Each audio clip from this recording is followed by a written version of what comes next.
Itu berarti saya ilmu fikih itu untuk jadi pedang membunuh orang, padahal ilmu fikih itu harusnya jadi alat membantu orang taat kan gitu.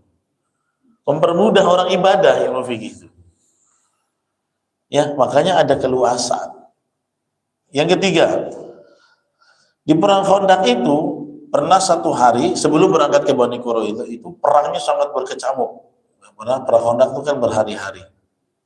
Nah saat itu ya Nabi itu belum melaksanakan sholat asar. Tiba-tiba datang Umar saat menjelang, udah sedikit lagi udah nggak bisa lagi sholat, menjelang maghrib matahari terbenam. Di dalam hadis sahih riwayat Imam Bukhari bab sholat, hadisnya 597-an nomor hadisnya. Nah kemudian Umar bilang, ya Rasulullah, makitu ya usolli al-asr, ya hampir saja Nabi, kata Umar bin Khattab, aku belum sholat asar, padahal sekarang ini mau berkumandang azan maghrib, hampir saja, tapi alhamdulillah saya sudah sholat asar.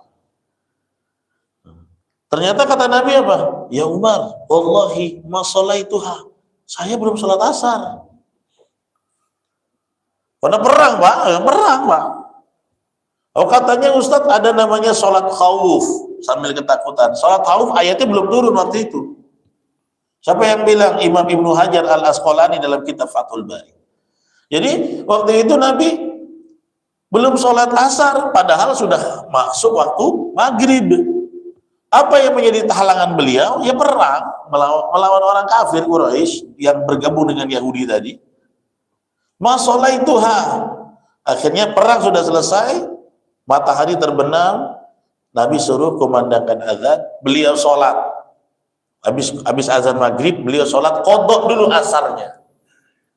Beliau mengqadha asarnya, selesai qadha asar, beliau bangkit lagi, iqamah lagi, melaksanakan sholat maghrib bersama para sahabat. Yang lain rata-rata belum sholat, yang sholat cuma Umar aja. Kenapa Umar udah sholat? Karena beliau dari zuhur tidak batal wudu. Lihat, Umar sudah sholat, Nabi belum sholat karena perang.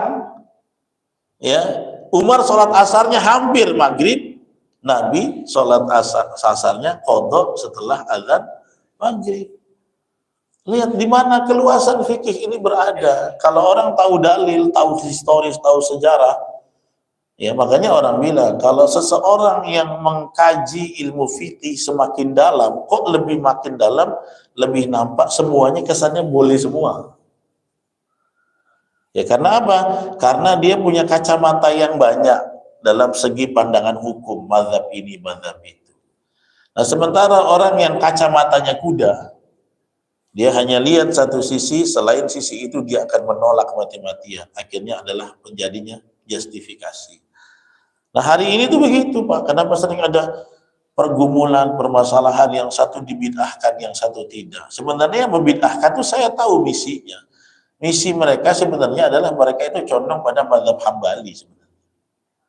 Yang mungkin pelajari di negara lain, lulusan luar negeri, pulang ke sini, kemudian dipaksakan mazhab Hambali di kultur mazhab Syafi'i gitu. Maka terjadi gesekan. Ya. Nah ini yang ingin saya sampaikan, bahwa kita memang belajar fikih ini harus penuh keluasan, termasuk bab yang mau kita bahas hari ini. Ya, nah, bab yang kita bahas adalah sholat faqidut tahuraini, sholat bagi orang yang kehilangan alat bersuci. Maksudnya apa Ustaz? Kalau sholat nggak ada air, ya, maka kita bisa menggunakan debu. Sekarang nggak ada debu, nggak ada air, mau gimana? Nah, bingung kan? Atau ya pokoknya nggak bisa gitu ya, nggak bisa, nggak ada alat yang bisa dipakai untuk bersuci. Nah, ya, ada nggak keadaan seperti ini? Coba contohnya, ada nggak kira-kira? Ada nggak? Misalnya, ini kasih ilustrasi aja ya, orang di penjara, penjaranya lagi krisis air, lagi kemarau 1 bulan. Lantas gimana caranya? Dia mau wudhu, ya, terus tayamum.